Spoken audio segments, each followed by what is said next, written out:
नमस्कार मैत्रिणींनो, आज मी तुम्हाला अशा प्रकारच्या या किंडर क्रीमी पॅकेटपासून खूप सुंदर अशी उपयोगी वस्तू बनवून दाखवणार आहे। याच्यामध्ये आपण औषधाच्या बॉटलच्या झाकणाचा सुद्धा वापर करणार आहे। अशा प्रकारच्या औषधाच्या बॉटलची 2 झाकणे इथे आपण घेतलेली आहेत। आता आपण याचा कशा पद्धतीने वापर करायचा आहे ते बघूया। आता आपण किंडर क्रीमीच्या या पॅकेटचा बाजूचा जो भाग आहे तो आपण कट करून काढूया। कट करून झालेला आहे। आता आपल्याला कलर करायचा आहे, त्यासाठी इथे मी ग्रीन ॲक्रेलिक कलर घेतलेला आहे। याला आपण आता कलर करणार आहोत। ब्रशच्या साहाय्याने इथे मी कलर करून घेत आहे। आतल्या बाजूला या पद्धतीने कलर करून घेत आहे। तुम्हाला जो कलर करायचा आहे तो कलर तुम्ही करू शकता। अशा प्रकारे किंडर क्रीमीच्या या पॅकेटच्या आतल्या बाजूला मी ग्रीन कलर करून घेतलेला आहे। आता आपण औषधाच्या बॉटलच्या झाकणांना सुद्धा कलर करून घ्यायचा आहे, त्यासाठी इथे मी येलो कलर घेतलेला आहे। या झाकणांच्या बाहेरच्या बाजूने या पद्धतीने मी कलर करून घेणार आहे। आता आपण दुसऱ्या झाकणाला रेड कलर करून घेणार आहोत। अशा पद्धतीने दोन्ही झाकणांना मी कलर करून घेतलेला आहे। आता आपण हे कलर सुकायला ठेवायचे आहेत। आता किंडर क्रीमी पॅकेटचा कलर सुकलेला आहे आणि झाकणांचा सुद्धा कलर सुकलेला आहे। हे कलर सुकल्यानंतर आपल्याला आणखीन कशाचा वापर करायचा आहे ते बघायचं आहे। आता इथे मी डबल साइडर टेप घेतलेला आहे, तो आपण 2 तुकड्यामध्ये कट करून घेऊया।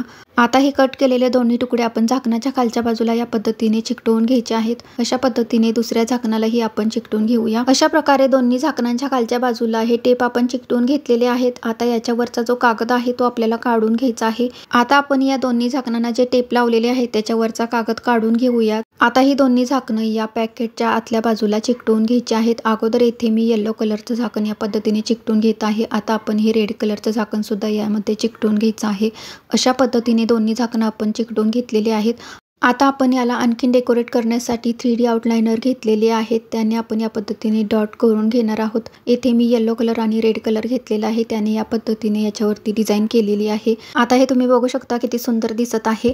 अशा पद्धतीने आपण आता याच्यामध्ये हळदी कुंकू ठेवणार आहोत। या पद्धतीने इथे मी टाकाऊ वस्तूपासून हळदी कुंकवाचा करंडा बनवलेला आहे। ही आयडिया तुम्हाला आवडली असेल तर नक्कीच ट्राय करून बघा। किती आता हे सुंदर दिसत आहे ते बघा। या पद्धतीने मी येलो कलरमध्ये हळद आणि रेड कलरमध्ये कुंकू ठेवलेला आहे। तुमच्याकडे जर अशा वस्तू असतील तर तुम्ही सुद्धा त्याचा या पद्धतीने वापर नक्कीच करा। आता मी तुम्हाला खराब झालेला चार्जर कशा पद्धतीने स्वच्छ करायचा ते दाखवणार आहे। इथे तुम्ही ही पिन बघू शकता, थोडी थोडी खराब झालेली आहे, जास्त खराब झालेली नाही, पण याची जी वायर आहे ती खूपच खराब झालेली आहे। तर ही खराब झालेली वायर कशा पद्धतीने आपण स्वच्छ करायची ते बघायचं आहे। त्यासाठी मी नेल पॉलिश रिमूव्हर वायपर घेतलेले आहेत, त्याच्यातील एक कॉटन काढून आपण आता याने ही पिन पुसणार आहोत। अशा प्रकारे आपण पिन आणि पिनची वायर पुसून घेणार आहोत।